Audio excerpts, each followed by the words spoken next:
well, this is more than a slight delay. We're a little bit behind because we had to get some things set up, and Facebook's API is always changing, so it wasn't allowing us to log in to ensure that we could stream to the Facebook group. But I'm super excited to get kicked off with our first discussion for My Sister, the Serial Killer. And I have with us, are you in Lagos? Am I getting the correct city? Yeah, Lagos. Okay, so joining us from Lagos, Nigeria is Oyinda Loves Books. You can find her on Instagram. She's a bookstagrammer. That's such a long, like, I was going to say booktuber, but it's like, no, bookstagrammer. It's great. Yeah, Bookstagram. Looks to Graham. And she's going to be joining us to discuss the first theme. So typically in the book club, what we do a little bit, we're doing this a little bit differently. We typically do it in parts. I know the title, when I posted the event, it said part one. But what we're actually doing is we're discussing this book based on the themes because it's such a quick read. I literally read this in 3 hours while getting my hair braided. And the chapters are so short, it's kind of hard to talk about the book in parts. You kind of have to talk about the whole. And so we are going to be discussing today the theme of beauty. And I really wanted to bring in Nigerian influencers because I felt like a lot of the book, obviously it's based in Lagos, Nigeria. It's two Yoruba sisters.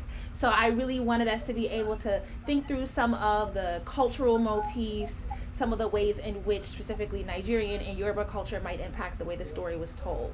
So hello, and there might be a slight delay. It's my Wi-Fi. Really, it's not on this. It's my Wi-Fi. It might be a little off, but let's just get into the discussion. Are you ready? Yeah, I am. Thank you. So we're using the syllabus for this discussion. It was done by Dr. Nicole Carter, and she decided to break it down based on the themes because the book is compiled of very short chapters that jump across time and space. Therefore, the discussion is organized around the book's critical themes, and what follows are what we'll be using for the discussion are open-ended questions, allowing for free-flowing discussions and reflections on sections and content from the book. So, with beauty, the theme of beauty is pervasive in My Sister, the Serial Killer. Okay, wait, this is what I meant to have Oyinda do. I'm sorry, I'm looking from the wrong side because my laptop's on the other side. But what are well, how do we correctly pronounce the sisters' names? We have Korede, that's the older sister and the narrator of the book. And we have Ayola, the younger sister and the serial killer.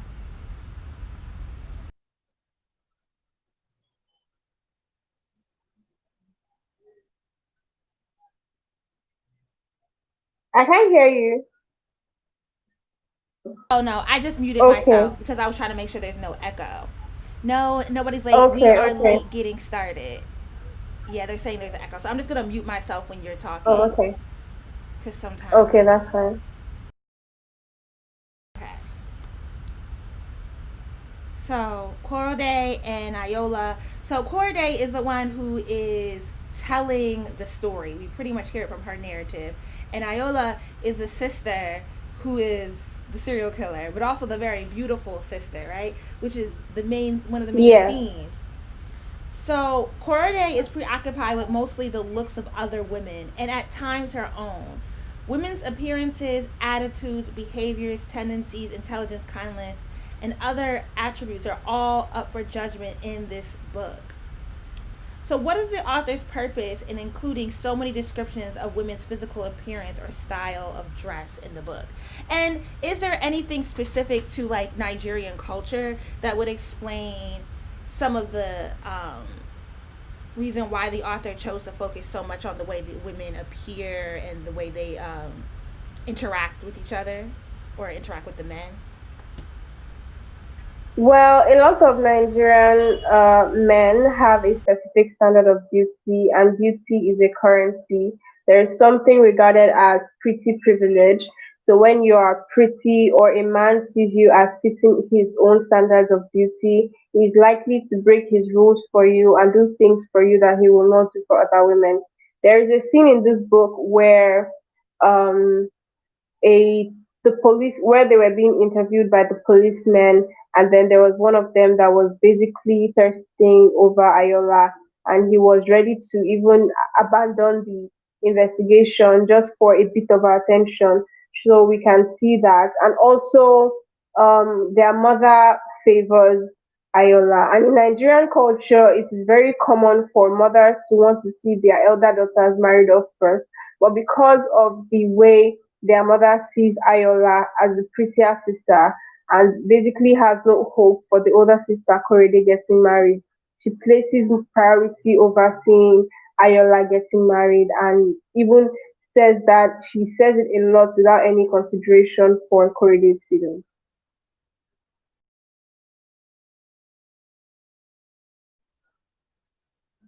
I think you're still muted. This is gonna be a problem. I'm gonna keep forgetting. But because of Iola's beauty, the mother, and I was trying to get a sense of, was the mother considered distinctly beautiful as well in the book, and is that why? Actually, she wasn't, because there was a when Korede was talking about her physical characters in comparison to her mother, she mentioned that she favors her mother and she looks a lot like her mother. She basically inherited her mother's look, so much so that when her mother gave birth to a second daughter who did not look like her, Ayola looked so beautiful that her mother gave up on having a male child. She was really satisfied on having a daughter that was really beautiful and did not look anything like her. Corey mentioned in the book that she does look like her mother. So her mother does not also fit the convention of beauty that she sees in Ayola. Yeah, that's like, I don't like I have this thing about, like, I grew up with a mother who was very physically attractive, and I actually look like my father. And so how that wears on you when you know that you have and then I have another sibling who was constantly growing up, was always told they look like my mom, which I was a signal to me that they were beautiful. It's my sister. I was not ready to, like, I love my sister, but I'm not finna lay down on the ground and she kills somebody. We ain't finna do what Cora did for my sister. But the psychological aspect of both, knowing that you distinctly look like a parent, and that signals that you are therefore not attractive compared to your other siblings who are always told that they look like somebody else. Yeah, that was something that really affected Korede. There's a lot of in the book. There is a lot of focus on how Korede sees herself in comparison to her sister and other women, but it stemmed from her childhood, because it's like she has internalized a lot from how her mother sees her as uglier than her sister, and how people treated her in secondary school by not including her in the list of the prettiest girls. And so a lot of that is just internalized already. What value is it in the author doing doing so much about the way Corday was seeing everybody else, and it's like, what is she trying to communicate and showing how her brain works? And I was wondering specifically because Corday, the traditional values that she holds, right, and then the way that, like, the way she perceives everyone, but then kind of like doubles back on, oh well, I have to put my head in the books, or I have to be more pious, or I have to be more humble. And I thought that was distinctly something that, like, wasn't American. That's something that, like, does not, like, as an American, like, as a Black American woman, I don't know that I would think that my response to seeing other people be beautiful and have this currency and privilege that I don't have, that my response would be to mute myself. Like, no, my response would be to, like, complain and make a stink, or, like, do something else to, like, kind of rise. And that, in, like, I was thinking of, like, some of my friends, like, who are, like, Haitian or, like, West African and very religious, that is more likely to be their response. So connect it more to, like, a religious or cultural perspective, that the way in which they perceive the currency that they don't have access to means that they should then become more pious or more career focused, which is not necessarily the way that, culturally I think about something like that. And I don't know if that's, like, a justified train of thought. A lot of times I feel like she has never been in a position where people see her for her beauty or ever compliment her over her beauty. is mostly over any other thing in her life, just not her beauty. So she feels like any woman who is putting her beauty or accepting I'm trying to look for the perfect word. And the biggest example she has seen of that all through her life has been her sister. So she feels the the response she has seen from her sister is not something she would like to see from every other woman. So she feels like every other woman has a responsibility to be better than her sister when it comes to trading in their beauty for favors or reacting to compliments over their beauty.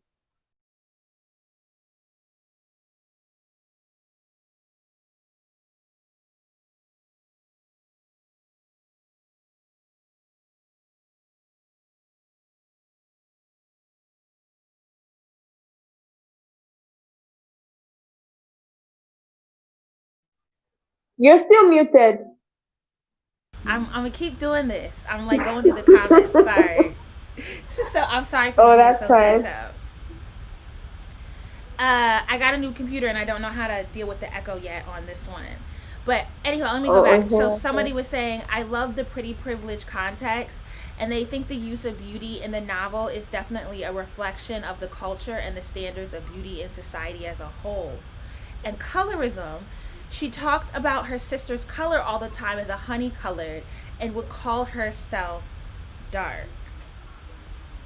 And I wondered, like, I don't remember reading the book and thinking that, like, the descriptions that I saw of Iola, I always thought of her as still a a solid brown complexion, but this was like a golden undertone. But I guess I think my assumption is because it's set in West Africa. Well, then everyone's just brown skin. Yes. But even in a West African Ayola is country, light there's skin.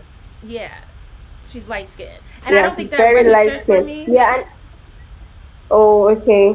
Because there are new covers that the book comes in, and even after reading it yesterday, it just refreshed that, oh yes, she's very light skinned. And when you check out the new covers, you will see that she's very light skinned compared to Korede's dark skin. And Korede kind of resents her dark skin because she feels like men are more drawn towards Ayola because of her a lighter skin. And I really appreciate that person's comment because it is something that is very prevalent.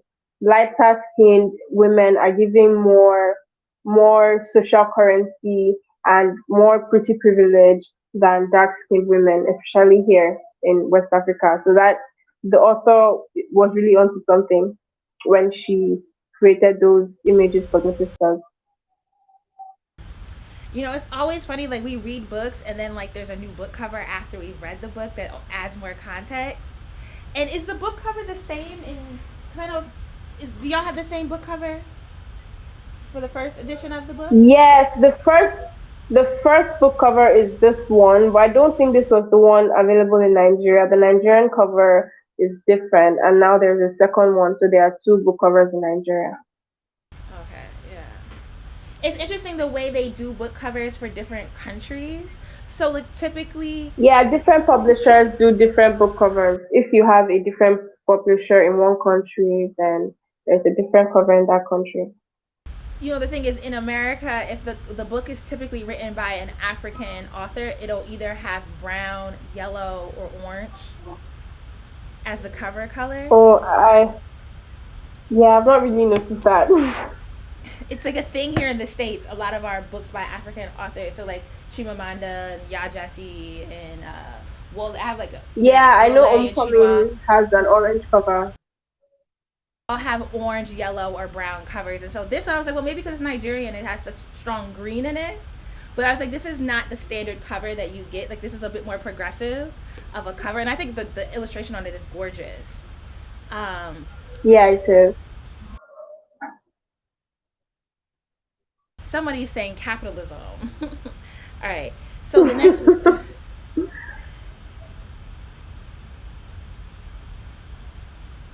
Mm. What about the way in which Corday talks about her coworkers? And even her commentary on them. And she also, somebody put out in the comments, she does comment on like body image. So there's a lot of things happening. There's the colorism, there's body image, there's the pretty privilege and the currency that comes from that. But also Corday had very strong or very poignant expressions about the way her female coworkers looked? I feel like I I feel like she spoke more um, on their attitude towards work than their appearance, because there was the coworker that was always sleeping. I think for me, I'm trying to remember her name. There was a coworker that was always sleeping, and then the other one. But I felt like she focused more on their attitudes and behavior towards work than their appearance. Yeah, someone's saying it's interesting how Corday viewed herself as not beautiful, but she also saw herself as being better than them because of the self control she had in regards to men. But maybe that is also a commentary on, and that's probably why I was thinking, like, yeah, she does talk a lot about the coworkers and their work ethic, but it also does kind of signal that maybe she didn't see them as beautiful either, right? That she didn't see them as pretty or attractive women, and that also colored the way she saw how they worked, right? Because was Iola a good worker? You know what I mean? Was her sister necessarily a person that I was her? don't think anything much was said of her sister in relation to work. Her sister was someone that maybe depended on men to get things for her, because there was a time where it was mentioned that she set up a business and she lied to Korede that she got the money from her savings. Instead, it was a one of her male. It was a man who gave her the money. So in subtext like that, where the author was just trying to pass the message that Ayala was a person who relied more on looks over work or doing things for herself, compared to Korede, who had a full-time job and a budding career, even getting promotions and being appraised by everyone at work as the as the best person to fit the role, and just going higher in her career compared to Iola. Yeah. So, are the I would and to the audience as well. Do you guys believe that the way the author actually? How do you say Oyinka? Okay, first of all, Oyinkan. Am I saying that correctly? Oyinkan Braithwaite. Braithwaite. Okay, I have braces. I'm not that last Yeah. name. I'm not. It's gonna sound crazy coming from me. So I'm gonna just keep saying the author.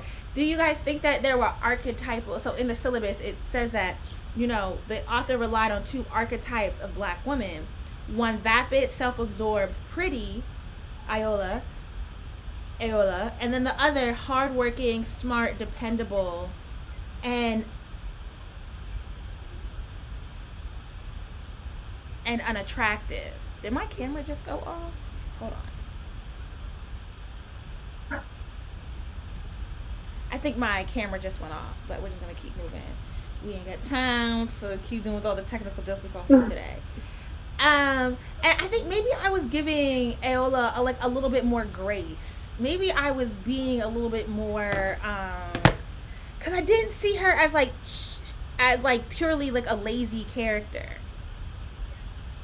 I thought she did have a little bit of like talent or skill, but maybe I also got caught up in like the beauty and the descriptor and the fact that like she does fashion, and in that like does anybody actually wear Yeah, her clothes? Like she's like she's she was depicted as someone that's like a social media influencer, because she's always on Snapchat and Instagram. Even when she was in the hospital, she was Snapchatting um her injuries to her followers. So she's more of someone who is more social media focused, posting pictures of food and places or whatever she's doing on social media. So I feel like that is where she thrived, but not at an actual job.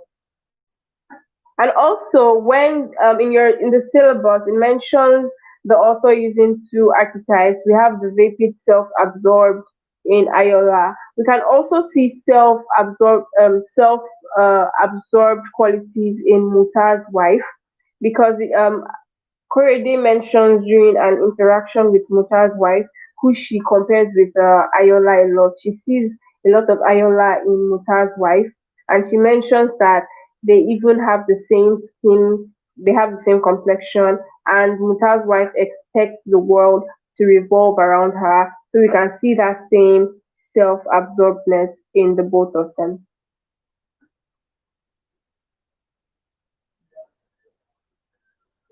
You're still muted. Yeah, I was thinking that maybe because like I'm a social media influencer, that like I was thinking, okay, well, she's doing something, but actually she She is a very is. She vapid. is. I wanted to give her a little She credit. I don't is. know, but I guess also Cora Day comes off to me as a little bit insufferable as well. Like it's like, yeah, Iola is not a good Yes, she person, but is, neither and is she is Cora Day. she's very resentful. She is very resentful, and it gets tiring a lot of times. Like it is not her fault that you were bullied in secondary school for not being beautiful, and it is not her fault that you are not that the love you have for Dr. Tade is unrequited. Like cut her some slack.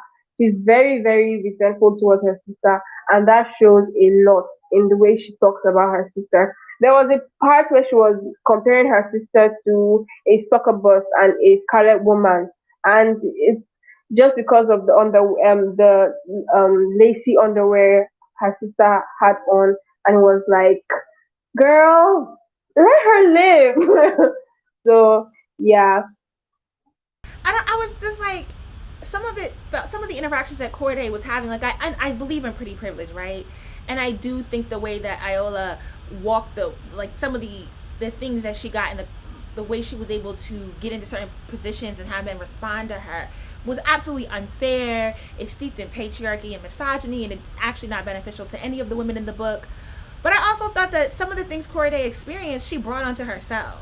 Like some of the things, because she was so focused on beauty and the lack of that she had, and so insecure about her appearance, that she kind of precipitated walking into certain scenarios with like how she interacted with the police, or how she interacted with the other doctor at the hospital. Tano. Oh my gosh, I'm really bad with names, y'all. Like I read the whole book, and I'm blanking on the man's name. Dr. Tade, Yeah, the one Dr. who was Tade. saying her sister. Yeah, Dr. Tade. What are people saying? Corday described her fashion business as a marketing ploy because people only purchased in the hope of clothes fitting as it did on her, only to be disappointed. Yeah, I also thought Corday was being a hater when she described her sister's business, but like maybe there's some truth to that. Yeah, people order clothes because of how it looks on the model, and then when they wear it and it doesn't look the same on them, it's like, oh, they cry false advertising, and I feel like Korede also sees that in what her sister is doing, because maybe her sister has, of course, with that she also describes what her sister's body looks like. Maybe her sister has the picture perfect body, or the body of an Instagram model, and then if someone like her, maybe she's just projecting, if someone like her who doesn't have a sister's body should wear those clothes, they won't look as good on her. Yeah. Did you see yourself in either of the characters? I did not see myself I in any of the characters. I could not relate. I I could relate a bit to Korede, because at the end of the day, her sister frustrates her. She resents her sister for being more beautiful and getting the attention of men that she wants from just one man, and her sister seems to get it from every man. But at the end of the day, when her sister kills somebody, she is there with the bleach and the car and the rug to just get rid of everything for her sister and clean it up, and it's like nothing happened the next day, and even help her sister through the entire process of not putting herself in trouble, because Ayola came off as very self-destructive. I mean, you're carrying a dead man's body in an elevator and you're trying to hold open the elevator for someone else. What is your reasoning process in that in that period. So I feel like it's something that having a little sister when we're growing up, she was somebody that really, really frustrated me, and we would fight all the time. But at the end of the day, when it's us against the world, it would always be us against the world. So no matter how much you frustrate me at home or even a minute before, once it's someone else against you, then I'm definitely going to be on your side. So I really, really saw myself encouraging that aspect. Somebody is saying that they couldn't blame Corday for acting the way she did. We see how standards of beauty and pretty privilege have major impact on society. It is hard out here. I'm wondering maybe in the Yes, context it of like Nigerian is. culture, is there more sympathy to give to a Corday? Are there women like Corday? Are they more common? Yeah, I feel like when it comes to the attention of men, I feel like women like Ayola definitely gets it. And then when women like Korede try to say something, it is seen as them being bitter. And then all the sympathy of men would definitely go towards not characters like Korede, but characters like Ayola, who they see themselves probably getting with sometimes.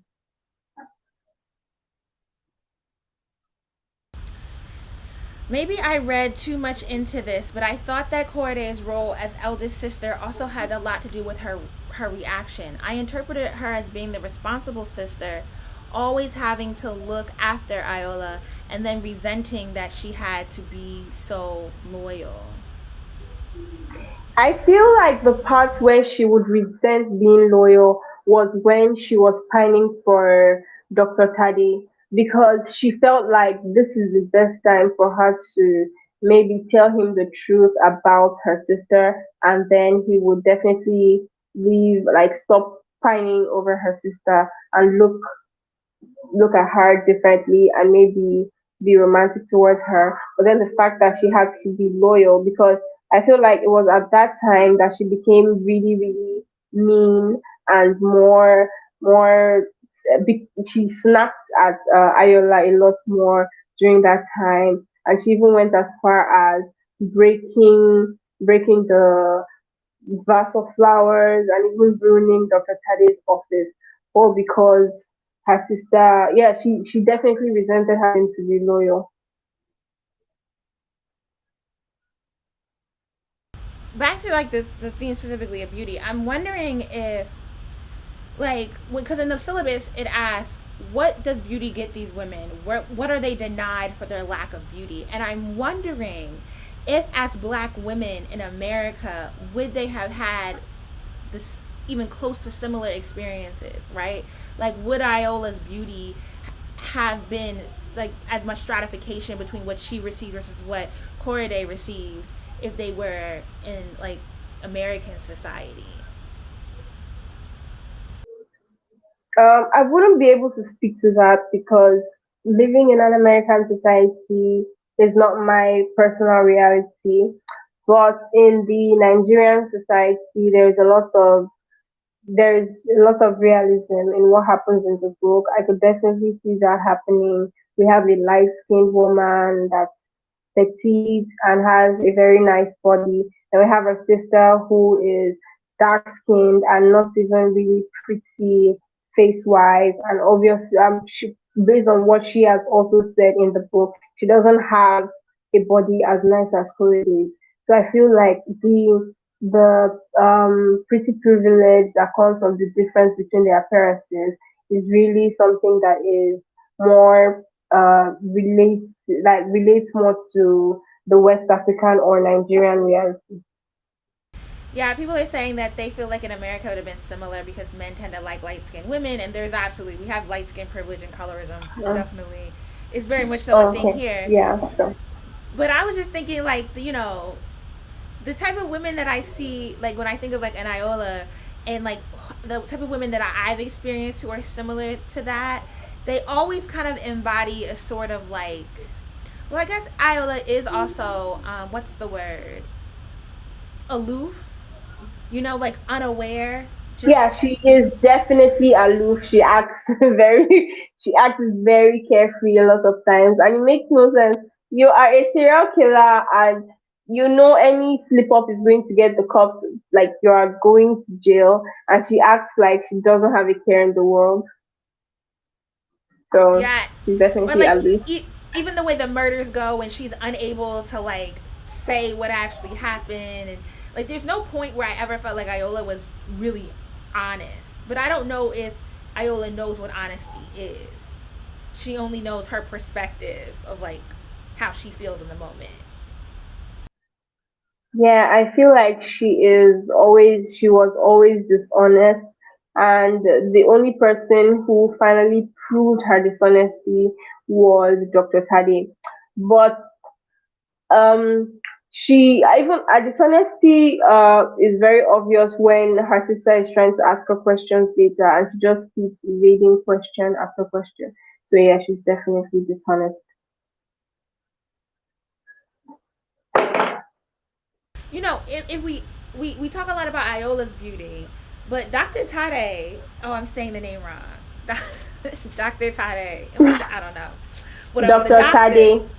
Dr. Tade, he's also described as very attractive, like very good looking. Yes, yes, he is.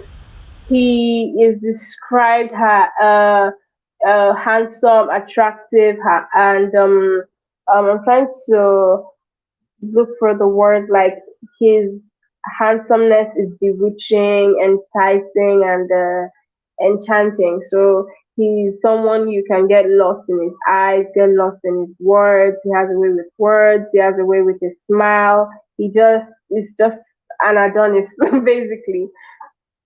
Yeah, but like if Iola, because of her beauty, gets off with murder or like you know what I mean, she gets to essentially does get away with murder both in Dubai and in Lagos.